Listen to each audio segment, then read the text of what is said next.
Okay. Today we're going to talk about collisions. There are two main types of collisions, elastic and inelastic, and we're going to look at how are these different. First thing we need to talk about are isolated systems. So what is an isolated system? Glad you asked. It is a system with no outside forces. Now, what does this mean in terms of what we talked about last time? It means no impulse acting on it.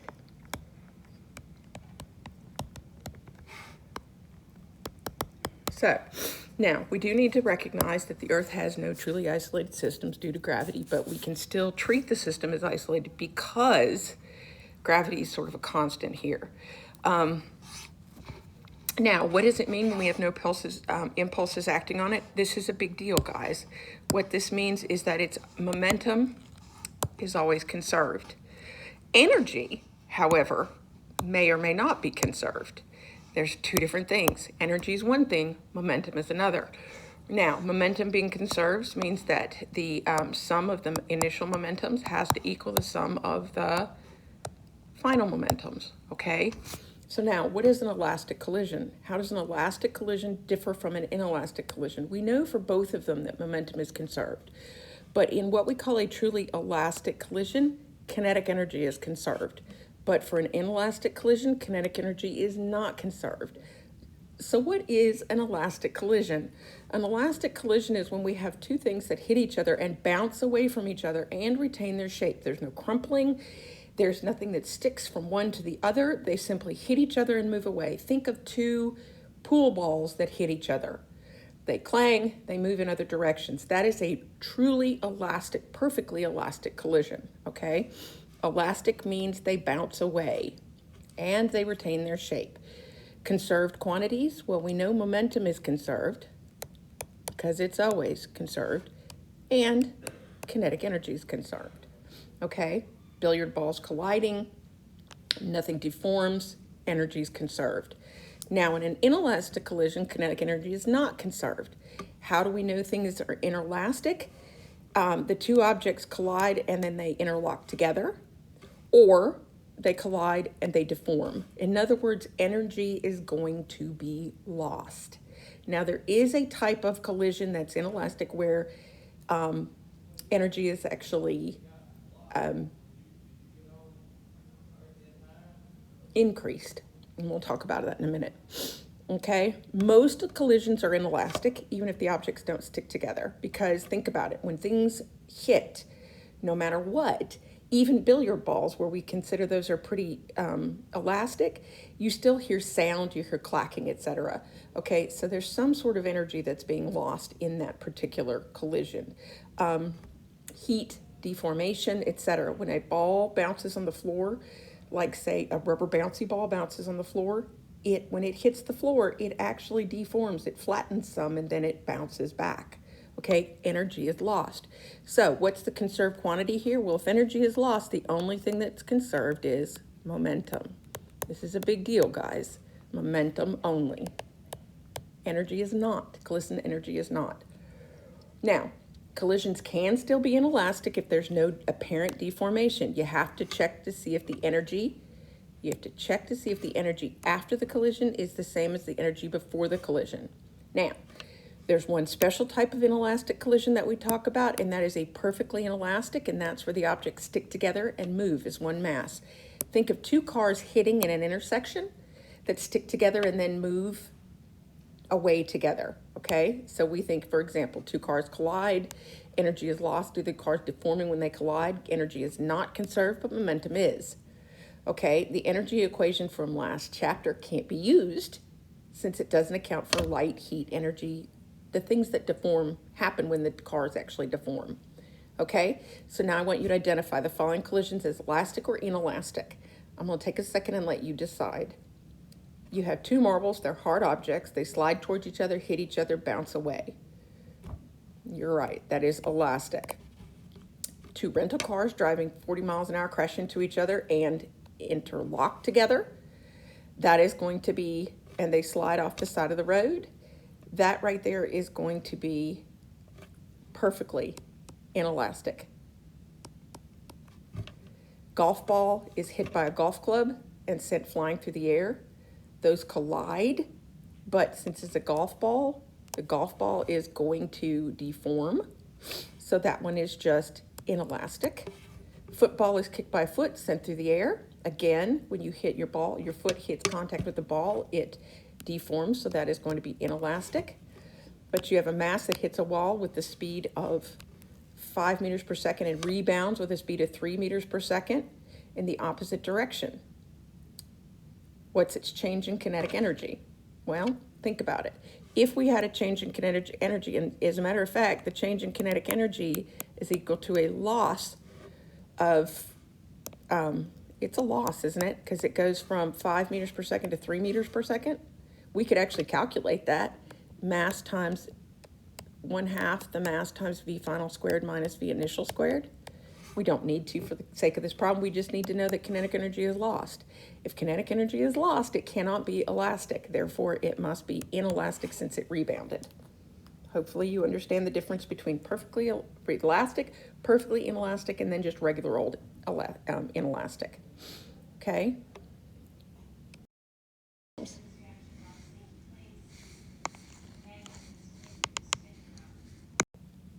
Now, let's apply conservation of momentum to collisions. Okay? So let's look at this. We have a 1,500 kilogram car going 20 meters per second rear end, a 1,000 kilogram car going 15 meters per second on ice. Why did they tell us on ice? Because we don't have to worry about friction, do we? So we usually have a before and an after. So before the collision, we have the one car going 20.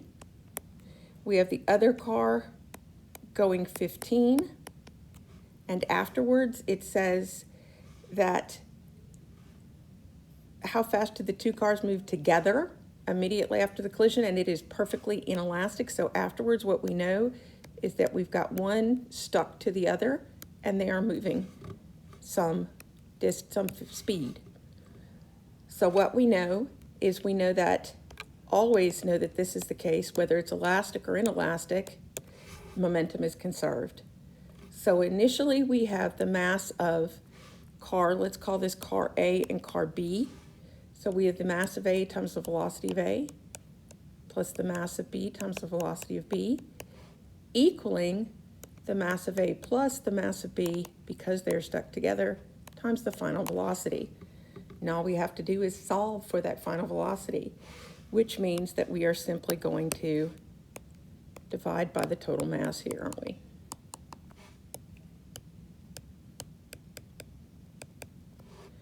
So what we want to do is find the final velocity by plugging in. Mass of A is 1,500 times 20. Make sure you watch your signs of your velocities. They're both in the same direction, so we're safe, making them both positive. That's also why we make a picture. 1,500 plus 1,000. And we get a final velocity going in the same direction of about 18 meters per second. Okay, let's look at example C. You have a man jumping from a bridge onto a boat that's moving upriver at a speed of 5 meters per second. We want to know how fast the boat is moving afterwards. So before, we know that it's going to be, first you have to ask yourself, what type of collision is it going to be? In this case, if the dude's in the boat, what do we know? We know it's got to be perfectly elastic, don't we? Because they're going to stick together, basically. So before the collision, we only need to worry about the boat. The boat is moving at 5 meters per second. Now, why don't we have to worry about the guy? Because the guy is going vertically, but the boat is going horizontally. So remember, we consider vertical and horizontal separately when we look at momentum. So we're only going to consider the forces or the momentum going in the horizontal direction. Afterwards, we've got the guy, probably not a little worse for wear, in the boat, right? And now it's moving at some final velocity. We don't know what it is. So sum of the momentum beginning equals the sum of the momentum final. So in the beginning, we have the mass of the boat times the velocity of the boat. And at the end, we have the mass of the man plus the mass of the boat times the velocity final. Okay, so now all we need to do is divide by the total mass on both sides to find that final velocity of the boat. We know it's going to be going slower, don't we? Because now it's got more mass in it. So let's plug in. So the velocity final is going to be equal to the mass of the boat, 400 times 5, divided by 400 plus 150, and we get a speed of going 3.1 meters per second. Sure enough, it's going slower. All right, so now a block of mass m travels the speed of 4v to the right, and it collides with a block of mass m2, or 2m, v to the left. So after the collision, after we've got the block of m moving to the left at v. So find the speed of the other block after the collision. We're going to do a before and do an after. Okay, so before, we've got a mass of m moving 4v to the right, and we've got a mass of 2m moving v to the left. Afterwards, the mass of m is moving v to the left, and we need to know what the 2m is doing. We don't know. Okay, we can guess. We know that we've got a lot of momentum going to the right, and we don't have very much going to the left, so afterwards I would guess that the 2m is going to be moving to the right, probably. V final, we don't know what that is. So let's work it out. We know the sum of the momentum initially is equal to the sum of the momentum finally. Okay, so let's figure out what's happening here. So for part A, this would be part A. We're going to do initially, we have m times 4v plus 2m times negative v. Got to be careful with those signs. We've got m times negative v plus 2m times v final. So let's figure this out. We have 4mv minus 2mv on this side equals negative mv plus 2mv final. 4 minus 2 is 2. We're going to add mv to this side also. So we have 4 minus 2, so we have 5 minus 2, which is 3mv equals 2mv final.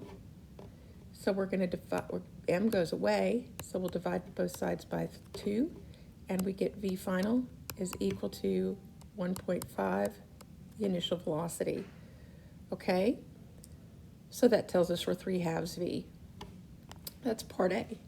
Now in part B, it says, is the collision elastic or inelastic? Well, to figure out whether it's elastic or inelastic, we need to check to see if kinetic energy is conserved. So let's look at the kinetic energy before versus the kinetic energy, well, we should say initial versus the K final. So K initial is equal to m times 4v squared, 1/2 m times 4v squared plus 1/2 2m times negative v squared. So that leaves me with 16, half of that is 8 mv squared. This is v times 2, 1/2 goes away, so we're left with plus mv squared, leaves us with 9 mv squared. So now let's check the final kinetic energy. That would be 1/2 m times negative v squared plus 1/2 2m times 3/2 v squared. That goes away, so we're left with 1/2 mv squared plus 3/2 would be 9/4 mv squared. So that would be 1/2 would be 2/4. So we're going to change this to 2/4 plus 9/4 would be 11/4 mv squared, which would be not 9. These are not the same. So 4 goes into 11 what? Twice. So that would be 2.75 mv squared. So we can see that actually, if we compare them, they are not the same. Kinetic energy is lost.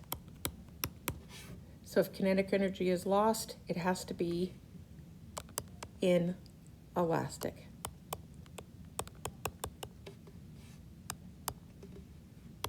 Collision, okay?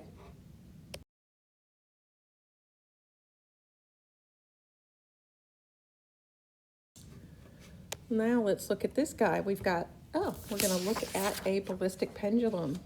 We've got a bullet fired into a block of mass m sub 2. M sub 1 is the bullet, and then we've got attached to, that block is attached to a rope of length L. Find the maximum angle the rope is displaced. Okay, so what we know is this is going to be perfectly elastic. Okay, right? Or perfectly inelastic. What do we know? Let's see. All right, so what happens is we have to work this problem in two parts. The first one's going to be momentum, and the second one is going to be once the bullet is in the block, what happens to the energy. So we're going to do conservation of energy. So let's start with the first part. We've got the collision that happens. That's happening here. The second part of the problem will happen here. So this is the part where we look at P initial equals P final. And this is the second part where we look at K initial equals K final, because we know it's not conserved during this part of the collision because it is perfectly inelastic, because it's going to stick inside. So let's start with the conservation of momentum. We know the sum of the initial momentum equals the sum of the final momentum. Okay, so initially we have m sub 1 moving at velocity v, and that's it. The block is sitting still. And then afterwards we have m sub 1 plus m sub 2 moving at some what? V final?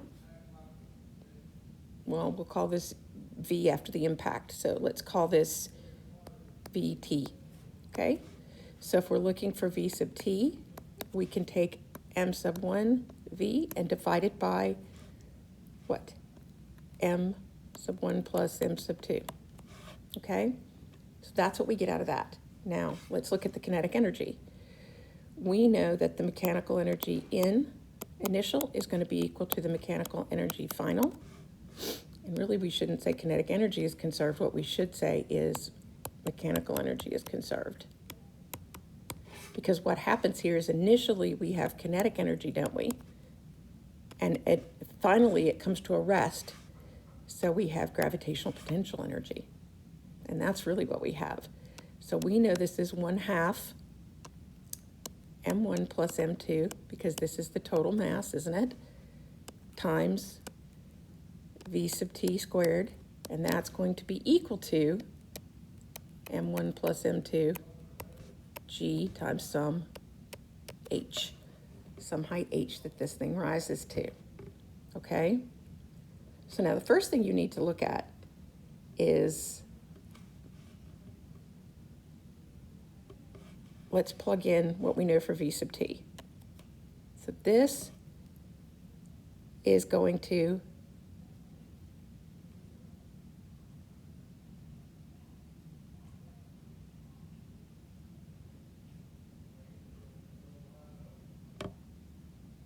go away right here. That's gone. So we have 1/2 m1 v over m sub 1 plus m sub 2 squared equals g times h. Well, now we don't need h. What we need theta. So we need to go over here and look at this. What we see is we've got some distance L, and then it's going to go some angle. We know this is h, don't we? So this total thing from here to here is L, but we've got some chunk of h. So what we need to know is we need to know what this distance right here is so we can subtract it, because h is going to be equal to L minus whatever this, we'll call this y, whatever this y is.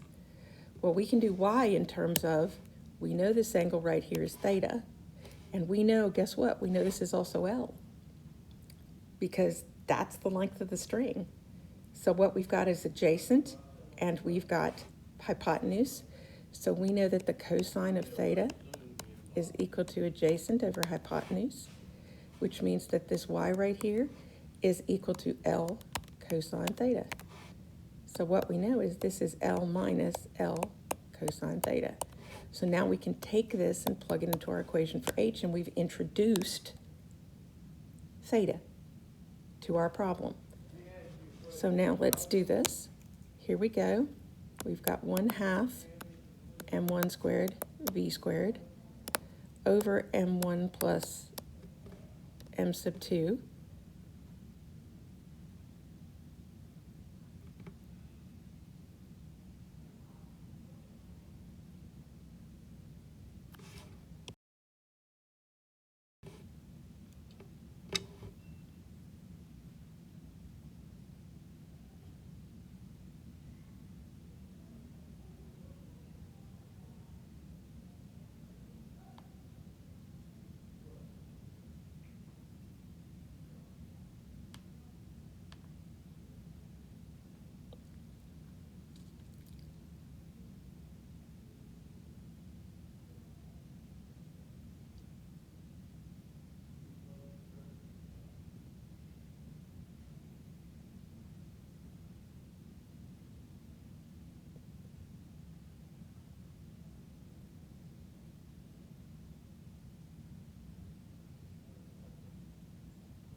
okay, squared equals g times L minus L cosine theta. Now all we have to do is actually solve for theta. So we're going to distribute this in. So we've got m sub 1 squared v squared over 2 times m1 plus m sub 2. All right. Equals GL minus GL cosine theta. All right. So we are going to subtract, or better yet, we could have, you know what? I think I'm going to do this slightly different way. Let's erase this and just pull out an L, so then we can divide. We've got GL out already, so this becomes 1 minus cosine theta. This will be easier. So now we can divide by GL here and just put a GL down there. And now all we have to do is finish this up. We have m1 squared v squared over 2 GL times m1 plus m sub 2 squared equals 1 minus cosine theta. We need to subtract 1. So we're going to subtract 1 here. And then we've got this negative left. So we're going to divide by -1, divide the whole thing by -1, and it just switches the signs, doesn't it? So this becomes 1 minus m sub 1 v squared v sub 1 squared over 2 GL m1 plus m sub 2 squared. And that's equal to cosine theta. So to find theta, we simply need to take the inverse cosine of all of this. That's an ugly, ugly thing, but we can do it, right? Okay, so not pretty, but we could solve it. It's just a matter of slogging through the math, okay? Slog through, make sure you understand where all the math is coming from, all right? And then you just got to follow it. So take a second and look at everything and make sure you understand what's happening. I think that's it for us for today. And that's what we've got.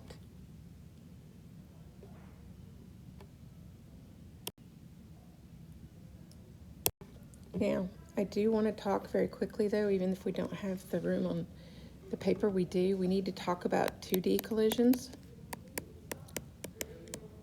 Now in Physics 1, you are not going to have to actually mathematically solve 2D collisions, but conceptually you do need to understand what's going to happen. Remember that we know initial momentum equals final momentum. Well, guys, in two dimensions, that breaks down into the initial momentum in the x direction equals the final momentum in the x direction, and the initial momentum in the y direction equals the final momentum in the y direction. In other words, if we have one car that's about to collide moving 5 meters per second this way with a car on the road going this way 20 meters per second, that we can expect that if this is our before, then our after picture, since these are moving perpendicular to each other, that the after picture, if they stick together, is going to be car 1 stuck to car 2, moving in some direction, probably this way, because it's got, and it'll be steeper in that direction, in the vertical direction, than it will be in the horizontal direction, because we know that there's more momentum in the vertical direction, okay? Especially, now some of that depends on the mass too, doesn't it? We've got to compare the two momentums and see what's going on. Now, in the x direction, so if we were to look at this, then we would know that in the x direction, we would have P initial in the x equals P final in the x direction. And that would mean that we only had the mass of the first car, we'll call that M, times 5. And that would equal M plus M, if we call this little m and this big M, times some V final in the x direction. Now if we look at this from the standpoint in the y, then we know this is big M times 20 equaling little m plus m V final in the y direction. So we could solve this for both of them. Now, how do we put them together? Well, V final would be equal to its Pythagorean, V final in the x squared plus V final in the y squared direction. And we could also find the angle at which they were moving by looking at inverse tangent. This is all just vectors, guys. V in the y divided by V in the x, okay? Now, this really is the part that you kind of need to understand conceptually, all right? Mathematically, nobody's going to particularly require you to do this, but understand that it is a vector problem, okay? Now, last thing. I know you keep saying, uh-huh, sure, you keep saying last thing. What happens with explosions? Well, what happens, this is the case where we actually have probably energy gained, okay? An explosion is a special case. We start with something that has some big mass m, it's moving at some velocity v, and then it, boom, it splits into two pieces. Let's say part of it explodes, somewhere in here it explodes.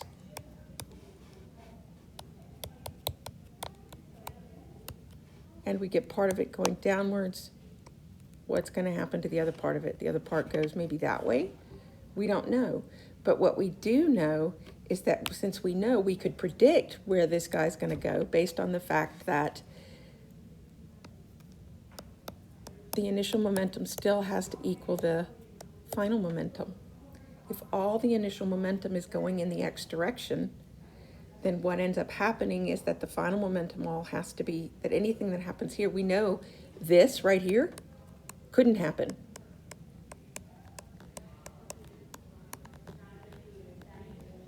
Why not? Think about it. If all the initial momentum is in the x direction, there was no momentum in the y direction. So the momentum in the y direction has to, what? Zero out? So could it happen? Well, let's see. What are the cases where it could happen? Ask yourself, what would this have to look like?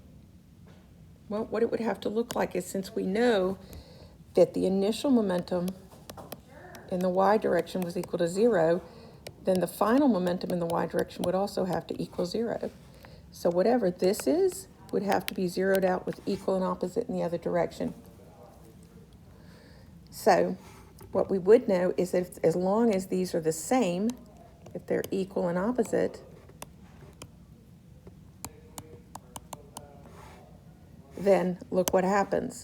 As long as this and this are the same, then it would be okay.